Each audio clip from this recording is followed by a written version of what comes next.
अगर आप भी चाहते हैं कि आपन म्यूजिक के वीडियो सबसे पहले आप तक पहुंचे, तो लाल बटन को दबाकर चैनल को सब्सक्राइब जरूर कर ले और साथ में बेल आइकन को दबाना ना भूलें। Presented by open music. एक खुदा तो होशियारा जिला गई हो उहा में हम के भूला जाई हो। एक खुदा तो होशियारा जिला गई हो उहा में हम के भूला जाई हो।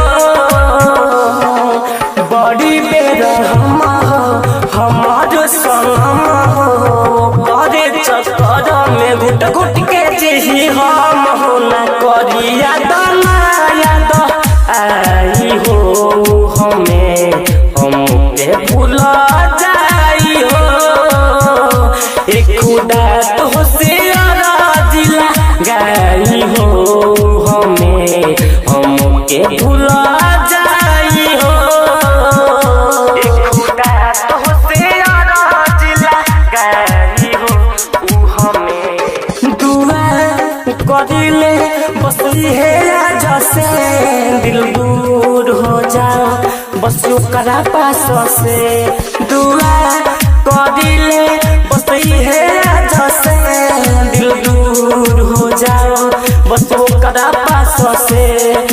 हम है सोच के काट ले हम जिंदगी किस्मत में हमार नइखे लिखल आशिकी। बड़ी बेरहम हमार सनम ओकरे चक्कर में घुट घुट के जी हम न करिया दाना याद आई हो उ हमें हमके भूला जाई हो।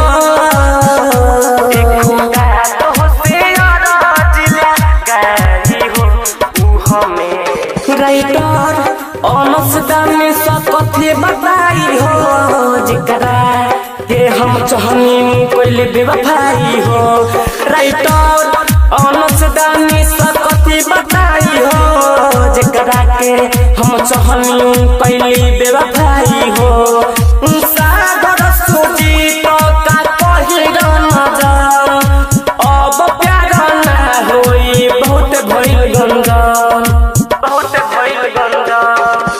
बड़ी बेरहम हमार सनम करे चक्कर में घुट घुट के जी हम हो न करिया दाना याद आई हो हमें हमके भूला जाई हो।